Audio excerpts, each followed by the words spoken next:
I feel as though I have to address the charge that, I got my PhD in philosophy from a Jesuit university.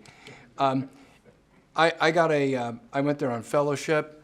I got a tuition remission.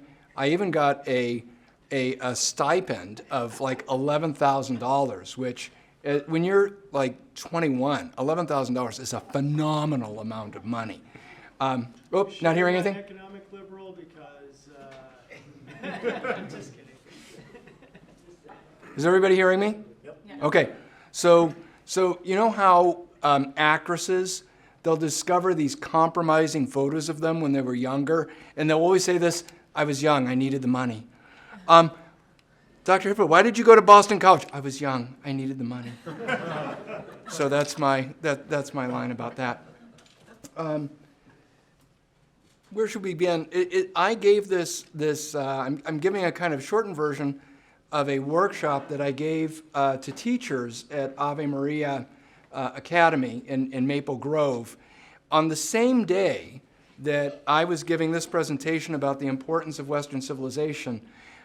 There was somebody at one of our Catholic high schools, I will conceal the name to protect the guilty, that basically was browbeating this school for white privilege, for not embracing an ethnic of diversity, for not basically being aware of how they were a structure of oppression and so on. Here I am at Ave Maria basically talking about the importance of, I think, all the things that were being condemned in this other talk.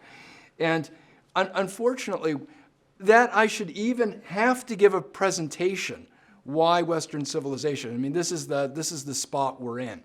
So basically what I'm going to be talking about, there are things that are of the intellectual life of what we call Western civilization that really are unique.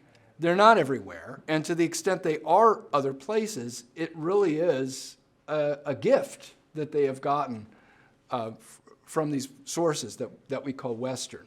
And the second thing I'd like to talk about is the moral character of, again, what we call Western civilization. And that is something that more distinctively involves the Judeo-Christian element of that. You are all familiar with a movement called multiculturalism, that the West is no better or no worse than any other culture. All cultures are equal, or maybe other cultures are good and the West is bad. This is something that you hear and see in all sorts of different ways. In the 90s, when I was first teaching, my first appointment was at Xavier University of Louisiana in New Orleans. This is a black Catholic university. It is not only the only black Catholic university in the United States, it is the only black Catholic university in this hemisphere. It is a very unusual place. But even though there was a real commitment to Catholic teaching and tradition, as a young professor, I would run into what was Afrocentricism. And these two books were all the rage. Martin Bernal's Black Athena, George James' Stolen Legacy. And the thesis of these books is that the things that we think of as sort of Western, they're from ancient Greece or Rome or whatnot, they were stolen from Africa. They were stolen from the Egyptians. That the Egyptians pioneered mathematics and the sciences and so on, and it's like the Greeks did this kind of corporate raid, almost like the way you think about, corporate espionage. They stole all this stuff, called it their own, and now not giving credit where credit is due. And here I am running into this stuff for the first time. My dissertation at Boston College was on Aristotle. I was immersed in Greek philosophy, Aristotle and Plato, for 4 years. And that initially that anybody believed this was kind of a surprise to me.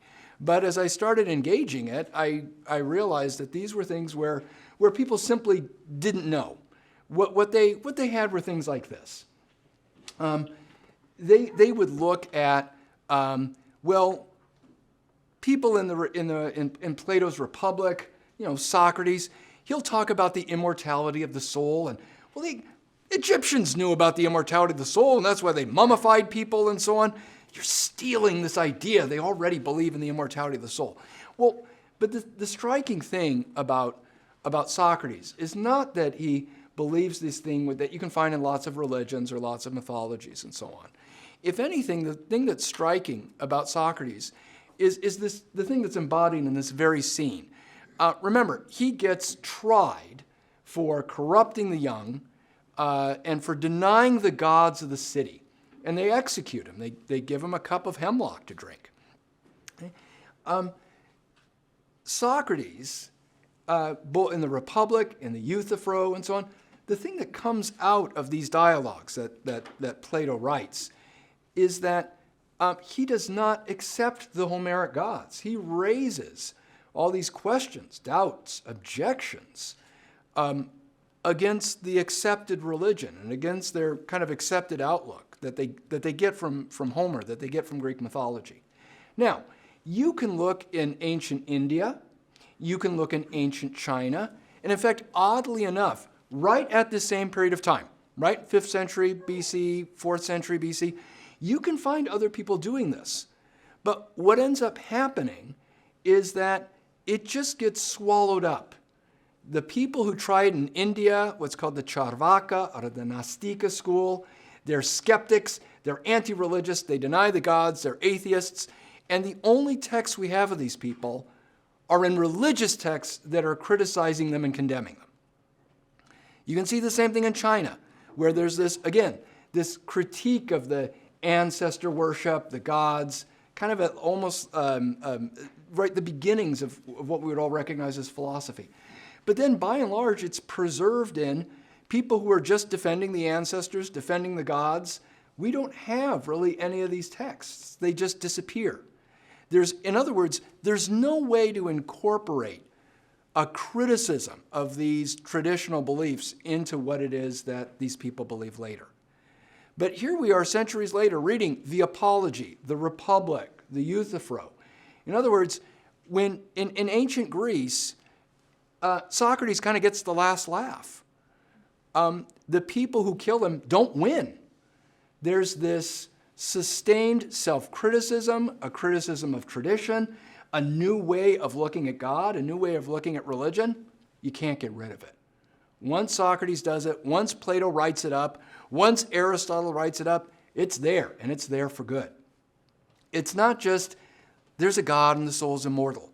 There's this analytical, critical, dialogical way of doing it. Nobody else is doing that. Okay, didn't the Greeks steal geometry? Didn't the folks in Egypt, they knew about the Pythagorean theorem? You can see it when they measure their fields and they do that work. In fact, didn't geometry start in Egypt? Okay, if you mean, are there sort of formulas that the Egyptians know that they discovered trial and error when they're surveying their fields? Remember, the Nile would flood every year, and they'd have to resurvey everything. So yes, there are these rules and formulas that they get. But if you look on the right-hand side over there, that's Euclid. That's Greek. They don't just have formulas. They've got proofs. There's this idea of given to prove. There are postulates, there are axioms, there are common notions. There are these logical links, in other words, that get you to this is why the Pythagorean theorem is true, necessarily true, and can't be otherwise. They are not doing that in Egypt. They've got the formulas. They don't have a proof. One of the things I should point out on that picture right now, you'll notice that geometrical proof there, that's not Greek. If you've ever seen Greek letters before, at least on like a fraternity or a sorority, right? That's not Greek. That's Arabic. Okay? That's Euclid taken up by the Arabs. I'm going to say a little bit more about that in a bit. The Babylonians and Egyptians, they've got thousands of years of astronomical data. And if you think of if you've ever been to New Mexico or Arizona in the summer on a nice cloudless night, of which there are many in Arizona and New Mexico, and you look up and the sky is full of stars, right? You don't have like the light pollution you have here, and it's overcast all the time. I mean, it's amazing you ever see stars at all. But in places like Babylonia and Egypt, they're just like New Mexico and Arizona. Great for seeing stars. So we literally have thousands of years of astronomical observation. Okay, well, don't they have astronomy? Don't they have astronomy? And the Greeks are just ripping it off. Okay, if you mean by astronomy, they've got boatloads of astronomical data. They've got observations. They've got that. Do they have anything which allows you to explain why you're seeing up there what you're seeing? No. That doesn't come until Ptolemy, and that's what's on the right there. That you figure out that you have patterns which allow you to figure out why they're moving the way they're moving. Again, what we take for granted in terms of a scientific explanation, that you have some way of explaining the patterns that are up there. It's not just there are patterns. No, there are patterns for these reasons. Now, if you remember back to your high school history, or maybe you had this in college, Ptolemy kind of ran out after a while, and Copernicus and Kepler and Galileo, and most importantly, Newton, they're the ones who set up the astronomy and the system of the world that we believe in and accept in now. But you'd never have any of that if you didn't have Ptolemy. In fact, when Copernicus is writing, he's basically trying to figure out how to redo Ptolemy. And it's all dependent on Ptolemy. If you didn't have that, you wouldn't have modern astronomy or modern cosmology. Time to talk about Islam, because this is one of the popular things that comes up. How can you focus on the West when there's this great Islamic renaissance? Think about algebra. Okay, those of you who struggled in math, I know you're not very grateful for algebra, but there it is. Algebra is something Arabic. That very term, al-jabrar. Al is the article, which means the in Arabic, and jabar, J-A-B-R, is Arabic for the method. This is the method for solving equations. Or alchemy, right? Modern chemistry grows out of all these discoveries that happened first when people were like trying to turn things into gold. Alchemy, again, that A-L gives away it's something Arabic. But as we saw earlier with that text with geometry, first, the Arabs didn't do that all by themselves. What they were doing is starting with things that they were getting from the Greeks. So even that algebra, they start with this Greek writer, Diophantus. They aren't doing that from scratch. As the Byzantine world is in turmoil, they are. And as the Muslims are pushing into Syria and pushing into those places, they are taking those Greek texts and, hey, we can use this. And they run forward with them. But all their achievements are built on these things that they got from the Greeks.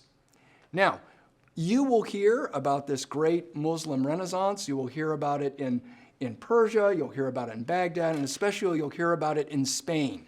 During this period, 1100, 1200, they were multicultural, there were Jews, there were Christians, there were Muslims, they were making advances in science. This is where this famous guy here, Averroes, is, who's writing philosophy. See, this is something that's different from the West. Okay, but when you look at people like Averroes, their philosophic work, their work in medicine, again, it's all built on the Greeks. Averroes writes commentaries on Aristotle. That's where he's getting it from. And you know what happens about 1200 or so after the time of Averroes? It all comes to a halt. It all comes crashing to the ground. Why? Because Averroes has to end up saying things like this. When you read Quran says that the afterlife is booze and fruit and couches and girls. It's kind of Clubman San Diego with maybe the Playboy Mansion rolled in. Averroes will say, that's not rational. Human beings have minds and reason. That is an afterlife for an animal. That's an afterlife for a beast. The afterlife should be a life where we mentally are somehow united with the creator and the great mind of the universe. So when the Christians say that happiness is the beatific vision, That's right. That's rational. But you can't tell people that. Because who wants to be united to the great mind of the universe? All the people, what people understand are sensual pleasure. They understand booze and girls and couches and fruit. So Quran is better than the Bible because it offers an afterlife that people want, even if it's false. And the Christians may be right about it, but that's why Christianity is not really appealing, because it isn't offering anything that anyone can understand. I think to myself, I would agree with Averroes about how unfitting it is as an afterlife. I think if you come up with an afterlife that sounds like it was designed by a college fraternity, that's a kind of a tip-off that probably this isn't true. But what I would add to that is that Orthodox Muslims, they didn't cotton to Averroes' distinctions. They didn't like the idea of true philosophically, false theologically, or true theologically, false philosophically. Averroes gets condemned, and his works are burned. Okay? And for centuries afterwards, the only people who are reading Averroes are Christians. It's Christians who appreciate his work with Aristotle, even when they disagree with it. St. Thomas calls Averroes the commentator. Even though he disagrees with Averroes, there's a lot that he's able to get out from Averroes. In the Muslim world, Averroes doesn't really continue because he's a heretic. Okay? We take for granted that we have a religion that defends itself by reason. That even though there are things about Christianity that are mysterious, the Trinity, the Incarnation, the Eucharist, these are not things that we're going to prove. Nonetheless, there are still a role for reason in terms of defending what we believe about the good life, what we believe about God, what we believe about the afterlife. That's not something recent. That's not something that starts with St. Thomas Aquinas. That starts very early on. It starts in the first centuries of Christianity. So you read somebody like Irenaeus in the 180s, or Tertullian, 200 AD, Justin Martyr in the middle of the 2nd century, 150 AD. Already they have this idea of defending the faith against pagan criticisms using reason. And notice that word apology. Is it any accident that this is the text that's well known from Plato? Socrates' defense, that's what an apology is. His defense of the philosophic way of life. So what these early Christians are doing is taking that idea of rational defense and now bringing that to the faith. I can't prove these things to you, but I can at least show that the objections that you're making against it are not reasonable. They're not reasonable. They're not something that you can really defend or prove. Pope Benedict, back in 2006, created a firestorm when he pointed out this fundamental difference between Islam and Christianity. And his very words are worth looking at. For Muslim teaching, God is absolutely transcendent. His will is not bound up with any of our categories, even that of rationality. God is not bound even by his own word, and that nothing would oblige him to reveal the truth to us. Were it God's will, we would even have to practice idolatry. We can see the profound harmony between what is Greek in the best sense of the term and the biblical understanding of faith in God, modifying the first verse of the book of Genesis, the first verse of the whole Bible.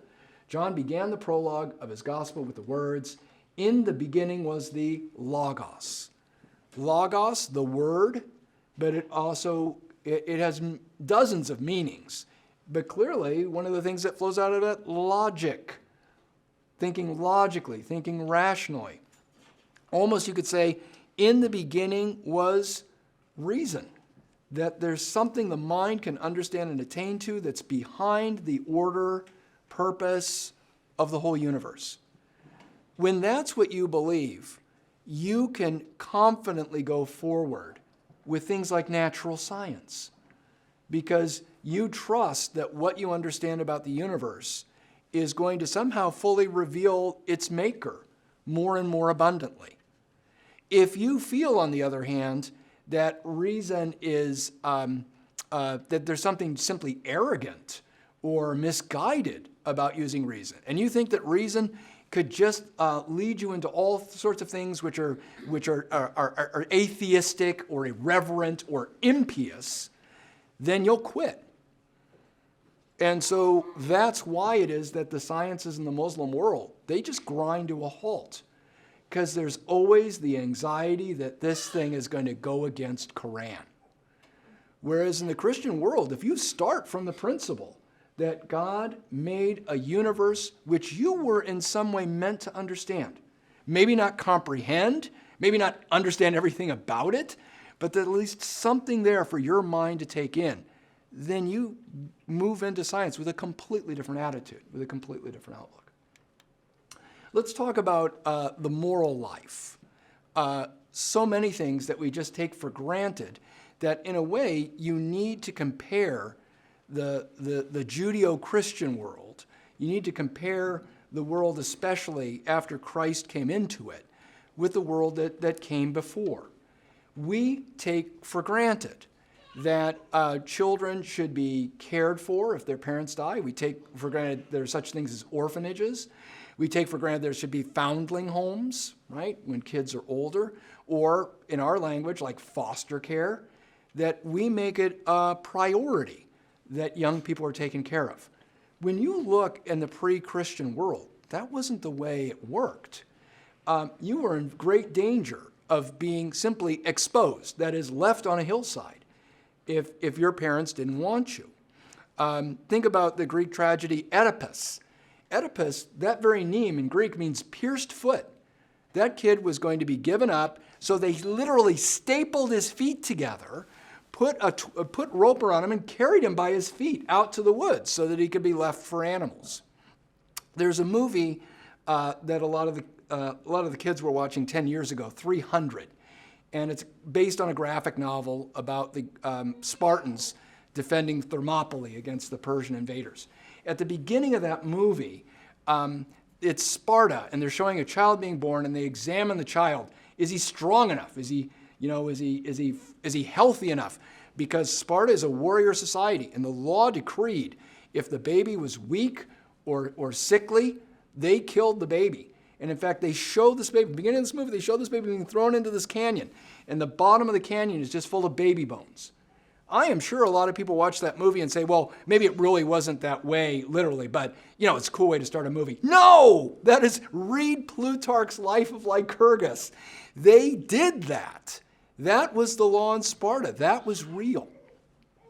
To move it up to the modern age, many years ago at a conference, I ran into an East Indian fellow. He was an evangelical Christian, and he had an apostolate where he would go through the woods listening for crying babies, because baby girls are often abandoned. Why are they abandoned? In rural India, they're still following the practice of the dowry. That dowry can be very expensive. And so from their point of view, a baby girl, that's money out. A baby boy is money in. And what he would do is he would pick up these abandoned baby girls, he would bring them to this orphanage, which was run by nuns, and they would generally adopt those babies out to Europeans who were coming to India for international adoption. Is it an accident that this is a Christian man in this non-Christian region rescuing abandoned baby girls? I would say not. Before I leave this slide, Evangelium Vitae, Pope John Paul II, his encyclical on dignity of human life, 1995, when he gets to the section on abortion, he talks about how it is that there are proposals which, arguing in the same way as abortion, seek to legalize infanticide, the killing of children after they're born. And we return to a period of barbarism that we hoped had been left behind forever. When he talks about returning to a period of barbarism, he's talking about Sparta. He's talking about that pre-Christian world where your life as a child was expendable. Sacramental marriage. When Christ came into the world, polygamy was something that was common. Concubinage, that women would be in forms of sexual slavery, was common. When people read Matthew 19, which condemns divorce, many people read that, and it's as if the picture they have of divorce, well, I guess for people of my generation, it's as if the picture they have is Farrah Fawcett Major in the burning bed. In other words, this troll-like husband and this small waif of a woman who's being perpetually abused, and when he's drunk and asleep, she pours gasoline all over him. And see, if we had easier divorce, we wouldn't have this tragic kind of story. Please remember that when you read about divorce in the Gospels and when you read about divorce in the Old Testament, divorce was not a way for abused, oppressed women to get out of their marriages and begin to, take graduate classes and find themselves and so on. That wasn't what that was about. When you read that, it is all about men trading up. It's about men trading up. You're getting rid of your older wife. She's probably like in her upper 30s. And you're getting somebody who's younger, prettier, richer, better connections. So when our Lord bans divorce, in the beginning it was not so. A young man leaves father and mother, cleaves to his wife, and the two are one flesh.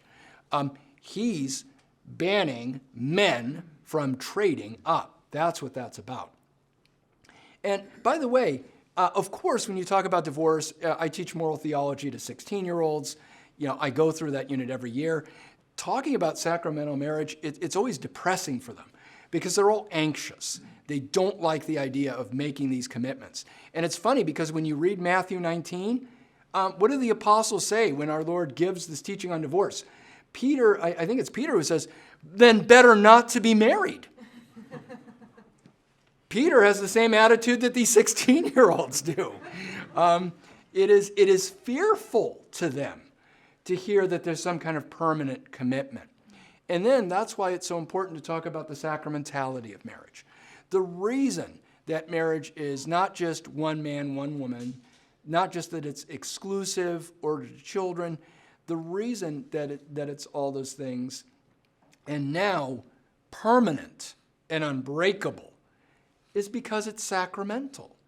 God is not simply going to put a restriction on you. You're not allowed to do such and such if he doesn't give you the grace and the ability to live it out. This, I would say, is one of the gravest things in working with young people in terms of understanding marriage. They don't understand marriage being a sacrament. They just don't. And in general, it's because they don't understand sacramental grace. They don't understand that God is helping you from within to live the things he's commanding you to do. They tend to think, unfortunately, of these sacraments. These are just times that family gets together. You have a baptism. You go back to the house. You have lemon bars. They don't have the idea that, in fact, God is giving you something, giving you an ability that you didn't have before. So whenever I'm explaining divorce, that's what I emphasize. If you just took two people and said, you are going to make a life together, rich or poor, better, worse, no matter what, and God's not going to help, that would be cruel. That would really be cruel. But the grace of marriage is that you are going to be able to do that. You're going to be able to live that out. And if you, to understand just even the historical and social importance of sacramental marriage, think of Henry VIII seeking to divorce Catherine of Aragon. Mary Anne Boleyn didn't have boys with her anyway. Let's put that aside. Anyway, divorce and Mary Anne Boleyn. If you were in Rome and you were looking at England, England's the up-and-coming nation. It's not the most powerful nation in Europe, but that's the way it looks like things are going. This is an up-and-coming country. You could come up with all sorts of realpolitik, real practical reasons for saying, oh, let's just give him his divorce and move on.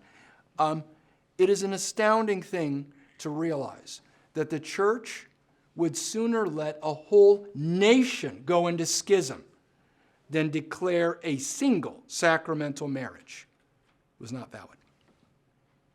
The church would sooner allow a whole nation to go into schism than break a valid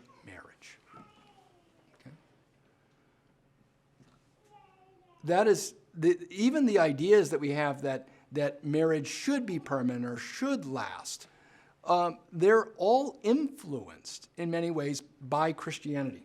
That was not what the pagan world looked like. That was not what the pre-Christian world looked like. It is not what the non-Christian world looks like now. The treatment of slaves. This is a particularly thorny subject, and of course it can get all sorts of time when you're doing racial justice issues. And the problem is because you don't have the big picture, as it were, of slavery in human history. I say that because, again, people of my generation and a little older, it's as if your whole concept of slavery was formed by 5 episodes of Alex Haley's Roots on NBC. Okay? In other words, that your whole understanding of slavery is the American experience with black slavery. Please remember, big picture, all societies on earth have had slavery. Slavery was not invented by Europeans in the 15th century. All nations have had slavery. And that's North America, South America. When the Incas, the Toltecs, the Mayas, when they were getting an empire, you think they were knocking on the, hey, you want to join our empire? They conquered peoples and made them slaves. Okay? Even some of the less advanced ones, like in my home state of Alaska, the Tlinkits were always taking the Haida as slaves. In the Southwest, the Navajo would take the Hopi as slaves. Okay? That's everywhere. The real question is not, why do men enslave each other? At the point where something is like the universal human experience, the wrong question is, why do people do this? The right question is, how did it get any different? How did it get any better? How did it occur to anybody to have emancipation of slaves? By the way, you can read Aristotle, you can read Plato. There are 0 arguments against slavery in Aristotle. There are 0 arguments against slavery in Plato. These are wise men. These are geniuses. It doesn't occur to them to fundamentally question this institution, which is just everywhere and has been around forever. Okay? But Christianity, it was not able to come in and abolish something that had just, again, been around and questioned forever. But already there's this quiet revolutionary change. You had folks who had been ex-slaves who became priests. You had folks who were actual slaves who became bishops. You had couples who were being married as slaves, and the church simply ignored that they were slaves and married them. When you had a Christian cemetery, it didn't divide slaves and free. You're Christians. They were all in the same place. That may seem like a big deal to us. That's revolutionary. And it's very slowly, over time, that Christianity consciously pushes back against slavery. That's a whole talk into itself, but I'll just leave you with this one historical thing. If you've ever seen the movie Amazing Grace, which talks about Wilberforce and the English evangelicals and how instrumental they were at abolishing slavery in the British Empire, find the equivalent in the Hindu world. Find it. Find the equivalent in the Muslim world. Find it. Go to these other cultures, and where do you identify? Where do you find this moral, religious force for universal abolition? It isn't there. It isn't there. By the way, on my earlier slide about women, I will, when I talk about how dignity of women are raised in Christianity, some of my more reflective, smarter, and smart alecky, budding feminist students will say, well, women weren't given full equality or full educational rights or vote. They weren't allowed to vote until the early 20th century. My response to that is, okay, if we want to talk about a development that's happened there, I'm open to talking about a development, but what I want to know from you, if Christianity isn't decisive here, where's the homegrown feminist movement in Saudi Arabia? Where's the homegrown feminist movement in India? Where's that homegrown feminist movement in China? It isn't there. It doesn't exist. This is something that really appears to be unique to Christianity. It's not that like these cultures don't have powerful women, but a lot of them are matriarchs. Watch some historical Chinese dramas and you'll understand what that means.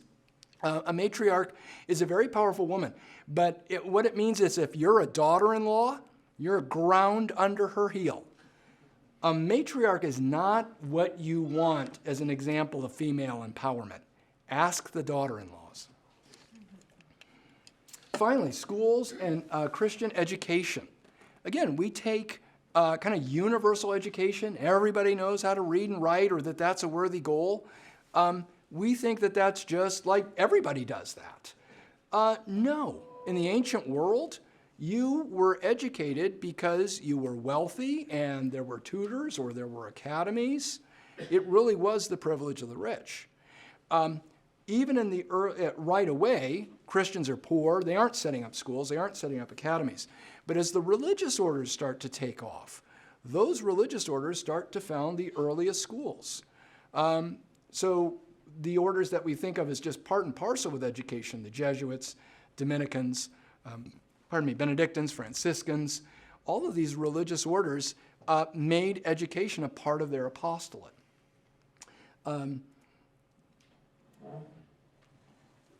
If you read de Tocqueville's Democracy in America, one of the things that he notes early in that book is the way in which the Puritan founders of the colonies made it a priority to start schools because they thought ignorance and illiteracy was the instrument of the devil, right? They were very passionate about this. So literacy allowed you to read the King James Bible and live a godly life. Okay? Education was empowering. Most societies on earth, it really was the privilege of the elite. To be literate was to belong to the priest class. It was to belong to the aristocracy. It was not for the common people. My third grader the other day complained about not wanting to go to school. She said, I don't want to go to school. I don't want to go to school anymore. In fact, that's what she's ready. She's done. She's done. And I think she's done a little American history recently. So I said, do you know that the slaves in the South, that it was illegal to teach them? It was illegal to teach them how to write. That was a crime. My 8-year-old, really? And then she was all indignant, right, that these people weren't taught. And I said, do you know why? Why?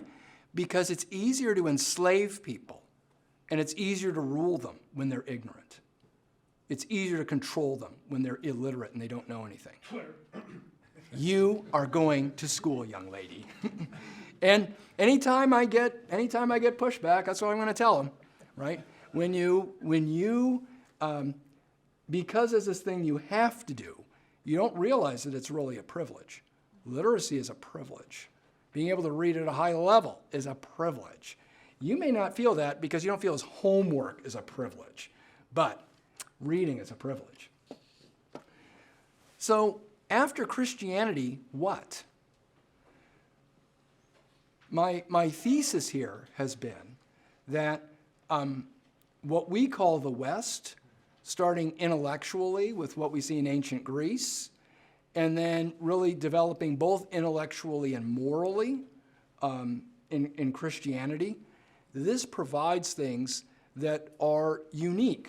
They were not seen in cultures before, and to the degree that they're seen in cultures now, they derive their influence from that spread of Christianity and that spread of Greek learning. And at the point where you throw that out, you are throwing out the supports for all the good things that you take for granted. When people want to put these signs, science is real, and it's as if they're sort of distinguishing science from superstition or prejudice or belief or whatnot. You just want to ask them, where do you think science came from? Because science doesn't flourish everywhere. Science, as you know it, developed in the Christian West. Okay? When people want to talk about how love is real, okay, I'm all for love being real, but the treatment that family and women especially have enjoyed develops out of a Christian view of not just man and woman, but what it is to be human, right? So many of these things that we prize really are uniquely Christian, uniquely Western. The picture that I have there, that attractive young woman, is a French actress who took the role of goddess reason. After the French Revolution, the revolutionaries pulled the sacrament, pulled all these things out of the cathedral, And they had this parade celebrating goddess reason, right? Because all that religious stuff is just superstitious and irrational. Now, the irony here is so rich. You know, you bring in this pretty actress, and she's reason. And you really think that you've moved ahead. You've left superstition and prejudice and irrationality behind as you have this actress embodying reason. But I think it's almost an archetypical picture in some way, because that's in a way where our civilization is at. Chesterton put it so nicely. When you no longer believe in God, you don't believe in nothing. You believe in anything. And that's the thing that I think so many of us feel, that our civilization, it's not just that it's crumbling in ways that, well, people just aren't Christian anymore, or they don't believe anymore, they've given up on morality anymore. It's like there are things that they embrace that just seem crazy. They just seem irrational. Are we really for example, I could choose one among many things, but do you have to be a biologist to know what a woman is? That in a position of public authority, someone could ask you, what is a woman? And you say, I don't know. I'm not a biologist. How would I know that? Would that have even been thinkable 5 years ago? We have to have a law degree. Right? Would that have even been thinkable 5 years? Would that have even been thinkable 2 years ago? But that's where we're at. So in conclusion, why Western civilization? It's where we get all the good things we enjoy.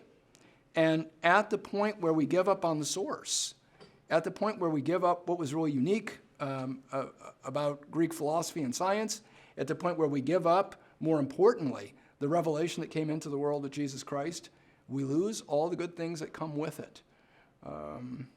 I would like to think that there are always ways to recover them, but the longer you let them go, and the more fanatically you're against them, the harder it is. Thank you.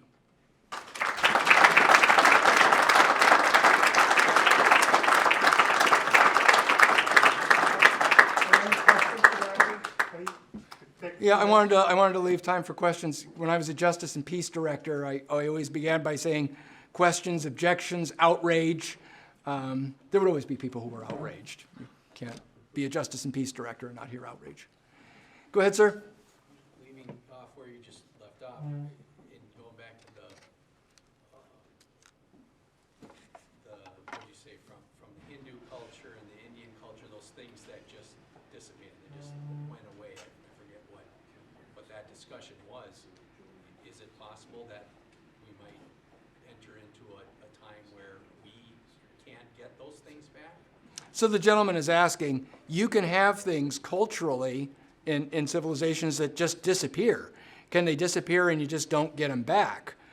Yes, but my hope is that in the Dark Ages, remember, there were all these monastic orders that spent all their time copying manuscripts.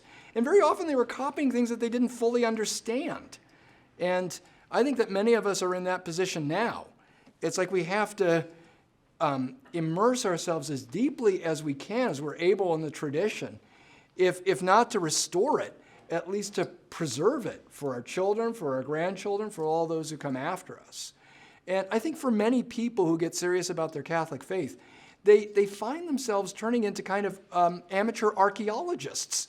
They have to dig up things. They're like the Hebrew people when they come back from the captivity, and they discover the tablets of the law buried under the ruins of the temple. Remember, Esdras is up there reading it to them, and everybody's weeping. You know, that's, as Plato says in his image of the cave, they are like us. It's our job to preserve as much as possible these things that appear to be going under the ground. Other questions? That's a great question. Go ahead, sir.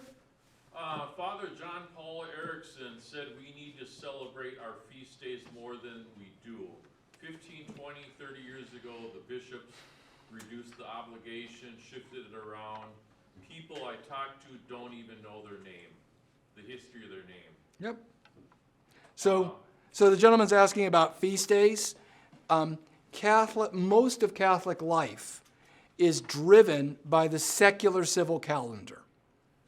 And when you read things about the Middle Ages, and people will give their birth dates or they'll talk about significant dates, they'll say, oh, it was 2 days after St. Sebastian's last year. Their clock, their measure of time is those feast days. Oh, it would have been right at the beginning of Pentecost. That was how they thought about it. We divide it into like Thanksgiving and the 4th of July and Memorial Day and Labor Day because those are when we got work off. And so we think of the calendar that way. But again, you put it nicely, you can start in the home by just your names. Do you celebrate birthdays and their name day? So in my home for years, you get gifts on your birthday, but you also get little treats on your name day.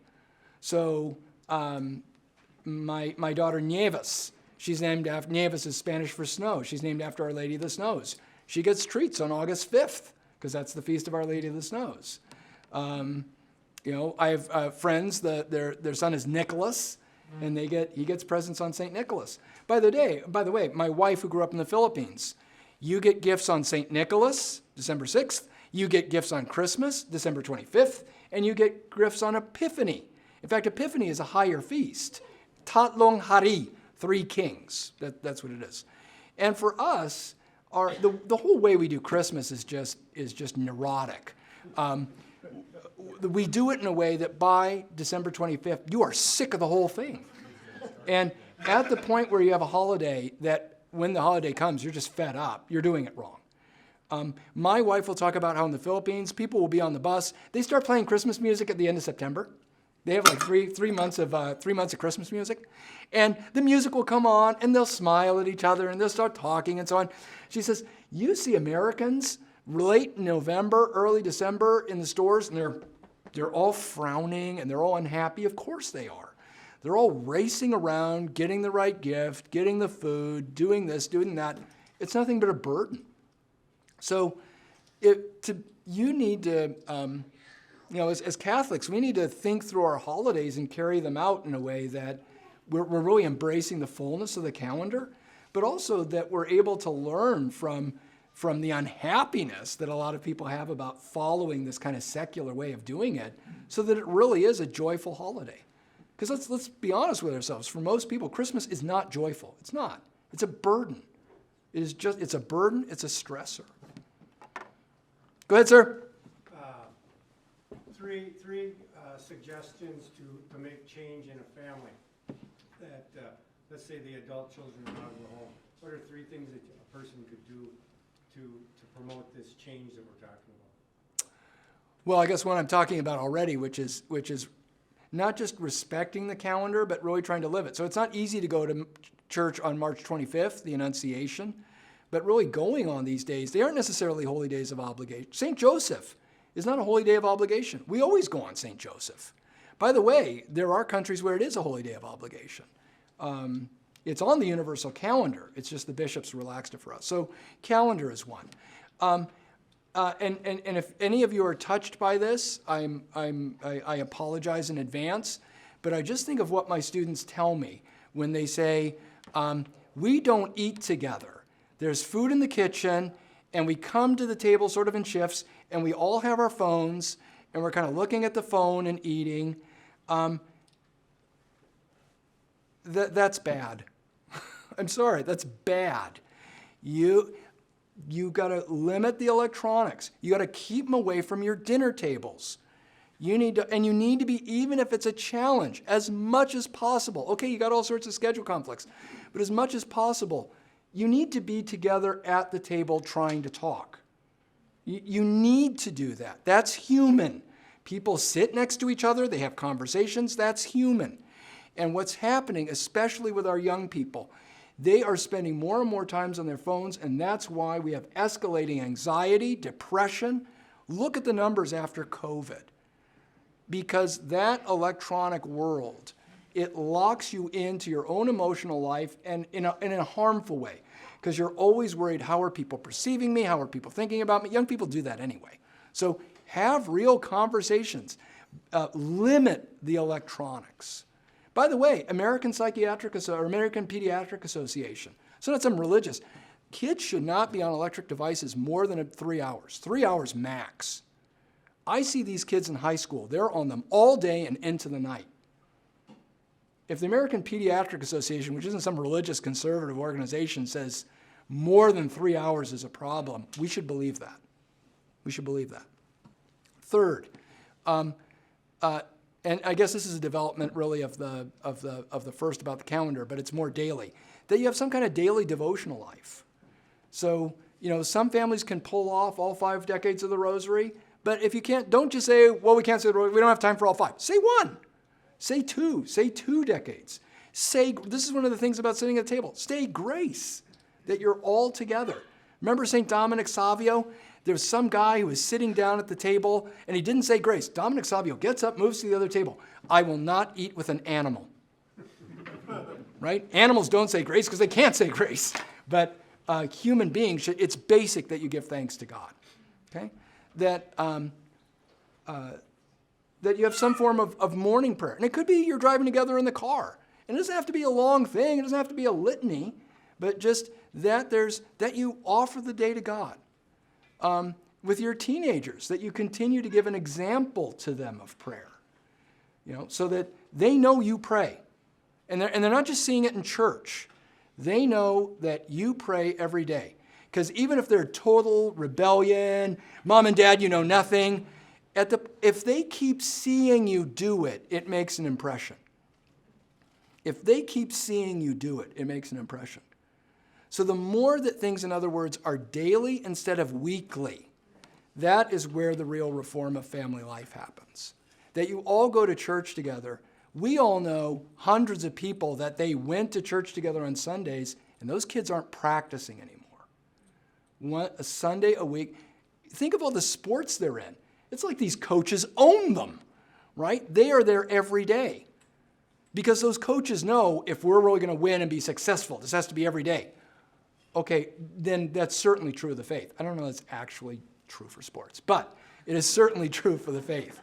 Every day. There've got to be things that are every day, even if they're small. Even if they're small in the morning, small in the afternoon, small in the evening, small before you go to bed, that it's every day. How's that? What? In religion, everyone can actually get a blue ribbon. Go ahead, sir. I had a question about, so you mentioned the benefits that have come culturally in the West. So things like emancipation of slavery, Women, empowerment of women. Empowerment of women, things like that. I can't help but notice how these things have also, these things have been coming, but at the same time, there has been a weakening of the church, sort of disintegration of Christianity in general. How much of an argument could be made for Christianity being one of those things that has happened in Western culture, in Western civilization, and is kind of fizzling out? We're moving past it now, and it's not the essential thing, but is part of the development that's... Is everybody hearing the question? The question is, maybe Christianity has just, it's fizzling out, it's past its time, kind of had its peak, but it's on its way out. So the book that I would have to refer, 2 books, Philip Jenkins, The Coming of the New Christendom, The New Christians, I think is the other book, The Next Christendom, and, The Coming of Global Christianity, that's it. La Mansana would be the other one. He just died a couple of years ago. He was at Yale, Catholic convert at Yale. Philip Jenkins used to be Catholic, became Episcopalian. That's a story, but I don't have time for it. What these guys will argue, and these guys, their whole work is, if you like, the sociology of religion, like who's in and who's out, and what are the patterns, and how are things changing. It would be right, you could feel in North America and Europe that Christianity is dying. But what they point out is it's shifting. It's shifting to Asia and South America and Africa. That's where the growth is. So Nigeria, the Philippines, South Korea, these are places which are having explosions in terms of the faith. So if your picture in your head of a Christian is somebody who's a person of pallor, right, who's on the whiter side, you're going to have to get the tint on your control of your imagination and start moving it toward brown, because the average Christian is going to be someone who's brown, not someone who's white. So in other words, it might be dying where you are, but the harsh way of putting it is you folks are going to be replaced. You're going to be replaced by West Africans. You're going to be replaced by Central Africans. You're going to be replaced by Koreans and Filipinos and South Americans. These are the people who are growing in terms of the faith. And it could be the problem is that can a wealthy, high-tech nation retain Christianity? When people have this much time and this much money and this much technology, how do you stay Christian? You have to swim so much against the tide. You compare the average Catholic teenager, even a teenager who's regularly attends Holy Family. Compare that to my wife's memories of growing up in the Philippines where Holy Thursday, Good Friday, Holy Saturday, everything shuts down. No stores are open, nothing's open. And all these teenagers are singing, processing to grottos, saying the rosary, and they're doing these things like everybody's doing them. It's easier in these developing countries for them to be Christian because they don't have the onslaught of what it is that we have here. But part of the reason we have this onslaught is because we've got so much time, and we've got so much money, and we've got so much power. You, as a Christian, have to be able to deny yourself all the time, all the time, all the time. And that's uphill. That is uphill. To turn down those plum college offers, to turn down this plum job offer, because you recognize there's some degree of spiritual and moral risk. It's what do they call those things again? Opportunity costs. The opportunity costs for Christians in the United States or Canada or Germany or England are higher than they are in a place where Christianity is accepted, like the Philippines or South Korea or Nigeria. Does that make sense?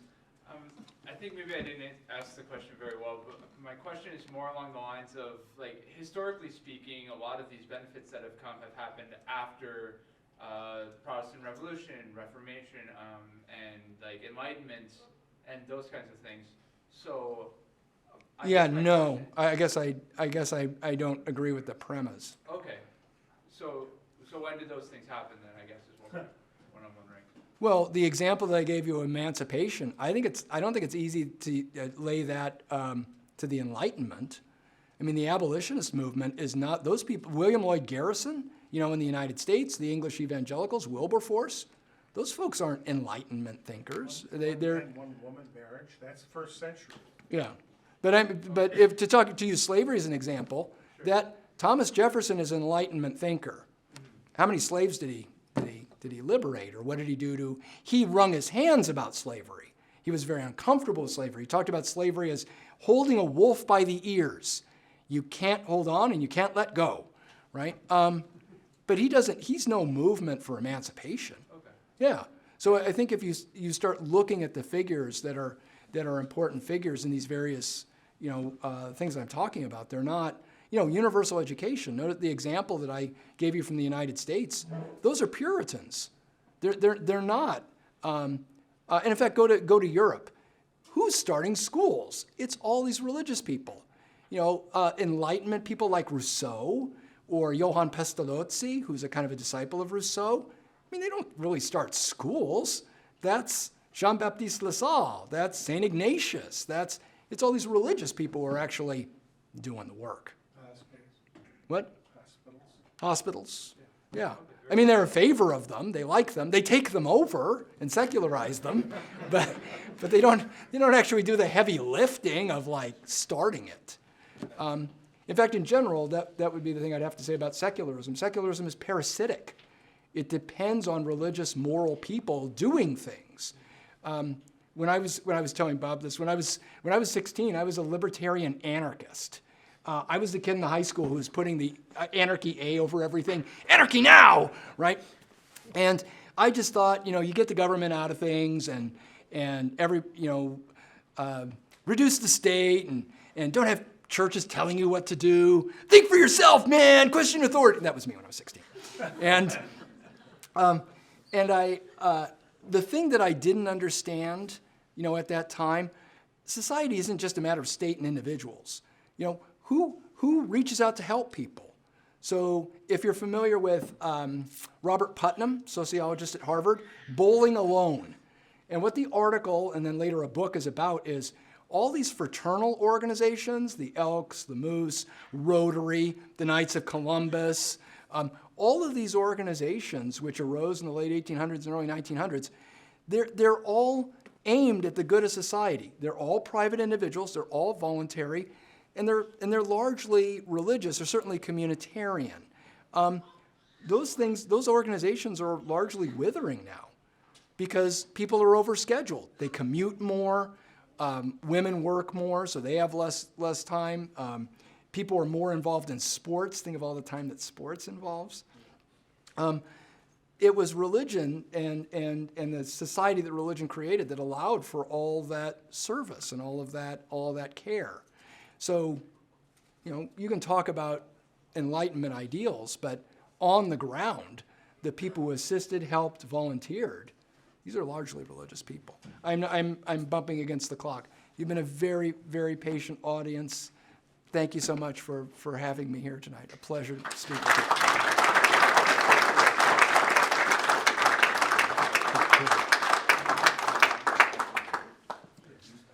So if